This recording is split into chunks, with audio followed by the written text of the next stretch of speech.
One of the most common things we see in polytheistic religions on Earth is divine families, so like Apollo is the son of Zeus and so forth.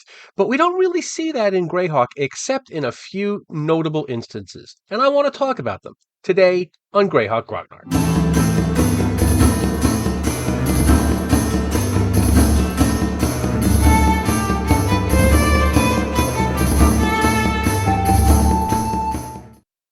So, like I say, in real world mythology, we see divine families as kind of a very common thing. So, Hera is married to Zeus, and Thor is the son of Odin, and so forth. We see this a lot. Freyr and Freya are brother and sister, but we don't get to really see a lot of this in the deities of the world of Greyhawk. But there are a couple of exceptions, and I wanted to talk about it today. The first one that comes to mind, there's a family of gods. Uh, whose mother is Stern Alia. I actually did a video about Stern Alia a long time ago. She was introduced in the module Lost Shrine of Tomoakan and Hidden Shrine of Tomoakan, and they basically just she was a name. We didn't know anything about her. And over the years, kind of fans accreted some stuff around her. And she ended up being the mother of Hieronius, Hextor, and the god of war in the far west of the Flyness, who's detailed in Chainmail, Stratus, who is, of course, later killed and starts off that whole storyline. So we have this divine family where we have Stern Alia as the mother, and they're all lesser deities in the first edition. They keep changing them around, but I'll go with one E.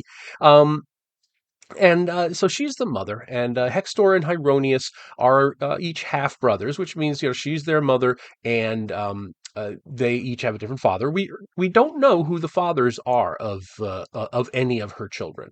And we don't know if Stratus is a half brother to either of them or if they're all half brothers to each other. But it's very interesting to see that we have this kind of commonality in their interests and domains, right? So Stern Alia is a goddess associated with protection and war, and she's depicted as being armored and so forth. And of course, her children, Stratus is the god of war. He's lawful neutral. He is a god of war in all of its aspects. We have Hextor, who is also a god of war, but in its evil aspects. He's a god of rapine, and he's the herald of hell. He's got 6 arms, so he could best his half brother Hieronius. Hieronius is the another war god. He's a god of chivalry and valor and so forth. So we have all these different aspects of the gods of war, all being related to Stern Alia. And I think that is a really great way to set all this up, where there's a commonality of themes in these deities, and they all have a different aspect of the same thing. I think it's a very clever way of framing it, and I think it really, really works well. And you can have this come out in play, because if you have a cleric of Hextor and a cleric of Hieronius, they're going to hate each other because their deities hate each other. And they're going to resent each other. Stratus is a bit different because he's mostly found in the Sundered Empire, which is the far west of Ulrich. And of course, he dies in, I think, 582, 583, something like that. He's slain by a party of mortals who want to end war, and that does not go well for them at all. Uh, but so if you have a cleric of Stratus, he could have yet another kind of relationship. We don't really know what their relationship is. This is a room for the DM to expand and fill in stuff in his campaign. So there's a really lot of great stuff you can do with this. Of course, they're not all going to be worshipped together because at least 2 of them hate each other, and we can assume that they don't get along with their other brother. But their relationship to Sternalia is another thing. Does Hextor, are Hextor's clerics hostile to the clerics of his mother? We don't really get a sense of that. You get the impression that Stratus and Hieronius could have good relations with her, but Hextor, you never know. Does he resent her for also having Hieronius as a son? It's there's a lot of stuff in there you could build into some really cool, not just politicking and intrigue, but you could could transfer this to a mythological level, and the reverberations of those myths that are from the foundations of the world are still reverberating in the campaign today in the relationships between not only the churches of these deities, but also in their followers and priests. So you could really turn this into a whole big thing. And one thing I like to do, and I did a video about this too, is in the Great Kingdom, which is in which Hextor right now in 576 is very prominent, the Church of Hextor, and you have the Archclericy of Medegia, and in the way I like to envision it, Medegia is very pro Hextor, and the prelacy of Almor, which is on the other side of the Great Kingdom, and they both used to be part of the Great Kingdom, of course, is very pro Hieronius. So you have this geopolitical um, uh, uh, resentment that is mixed in with the religious and mythological and historical things, because maybe in the past, the Great Kingdom was had a lot more influence from Hieronius, and then once it turned dark, it moved into Hextor. And I know there's parts in the in some of the histories, especially in the Living Greyhawk Gazetteer, which I of course see as a variant timeline, in the same way I see the 2024 DM's Guide as a variant timeline, for a variety of reasons. And eventually I'll do a video on the Living Greyhawk Gazetteer. But I would personally in my campaign, that's a thing, and that kind of fuels the history and the culture and the religion of the place. So there's a lot of ways you can work this into your campaign on the at the level of the PCs, and but it also gives it a lot more depth and resonance because it is coming out of this mythological truth that underlies the religious aspects of society. So that's the first one. We have the family of Stern Alia, the gods of war. Now, another divine family that we see in the world of Greyhawk are the Oeridian gods of the winds. You've got these four wind deities that are listed originally in the gold box that originally came from Dragon, and they are Atroa, the goddess of spring and the east wind. You've got Sotilian, who is the god of summer, the south wind, ease and comfort. I'm sorry, Sotilian, who is You've got Sotilian, who is the goddess of summer, the south wind, ease, and comfort. You've got Telcher, the god of winter, the north wind and cold. And finally, you have Wenta, the goddess of autumn, the west wind, and the harvest. Now, as far as their family relationships go, we know that they are related to the god of weather, who's Velnius, who's also a lesser god. And we know that Velnius is the son of Procon, the Oeridian god of the seas. But the question is, what's the relationship between Velnius, the sky god, the weather god, and these four gods of the winds? In the Living Greyhawk Gazetteer, they're all on the same level, right? They're all the children of Procon. But in the way I envision it, it's actually Procon, Velnius, then the four wind gods. And I think that makes a lot more sense.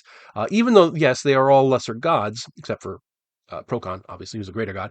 But I don't see an issue with there being a lesser god who is the child of another lesser god. I think that's perfectly acceptable. There's no reason why offspring have to step down in power all the time from their parents. But it makes a little more sense for me that the gods are subordinate to weather. It's as simple as that. It just makes more sense to me. So the way I did it in my Greyhawk Cleric's Guide, which is available on DM's Guild, is that I have the god of weather, Velnius, the sky and the weather, is the father of the wind gods, and then he is in turn the son of the god of the sea. So we have that, but and they all get along very well. They're the gods of the four winds, and I love that idea. I love the idea that each of the four winds has its own deity, and it's associated not only with the kind of wind, but a season, and that implies temperatures, and there's a certain a feel, a vibe of each one. So summer is a kind of a lazy time, and uh, you know, um, Autumn is when the harvest happens, so it's a very busy time. You get all these nice personalities that come out of these gods, and you can once again translate that straight into your campaign. So, for example, let me just take an example here of what I did. We've got, um, Amy, you'd think I would have had the book open to the proper page, but no, that would imply some level of planning. So Wenta, the alewife, the goddess of autumn, the west wind, harvest, and brewing. Um, I have her worship and worshipers. Anyone of non-evil alignment may worship Wenta. The festival of Brewfest is her high holy day and is observed with much merriment, feasting from the harvest and drinking. Brewing contests are a highlight of the celebration. Her worship is particularly strong in those areas with strong agricultural ties and thick Oeridian sentiment, because all of these are Oeridian gods. Some of them are common. So they've branched out beyond the Oeridian pantheon, but they all have their basis in the Oeridian pantheon, which of course came in with the Oeridian people. And She is sometimes worshipped together with Atroa, Barai, Marika, Telcher, and Velnius as member of the Valeri, the collective term of the gods of agriculture. So there's a lot going on here in terms of what you could do with this for, if you're playing a cleric, obviously, of each of the four winds, you could have uh, a a party with two different wind gods, and maybe they have a good-natured rivalry with each other because they all do get along, but there's still going to be a little friction, just like there would be with any siblings. But in the end, they all pull together. So there's lots of really cool things you can do with this idea. I wouldn't want to go too far on it. I wouldn't go overboard and chart out an entire family tree of the gods. I think that might be overdoing it a bit, because some gods are, it's better to have some mystery there. And some gods don't have to be related to other gods. They can all be, independent, especially in a situation like this where you have lots of different deities from different pantheons. Some are coming in from other worlds. You have this whole very messy mix, which I love. Messiness in a campaign setting, I think it gives it a real sense of realism like that, because the real world is messy. And you can pull in all kinds of things. I think it would, like I say, overdo it if you did a whole big comprehensive thing, but having these little groups of families in here, I really think adds to the realism of the campaign. It's another reason I really enjoy it, because Gary left these little things in there, and they weren't explored in the original stuff very much. We know that Hextor and Hieronius are brothers, half brothers, but that's it. And then others came in and took it because those seeds were laid there originally. So anyway, that's where we are on the families of the gods. I would love to hear if you've done anything with these in your campaign. Please do let me know. I'll put a link to the to my Greyhawk clerics guide in at the end there. Hope you're having a wonderful, wonderful day, and I will talk to you all later.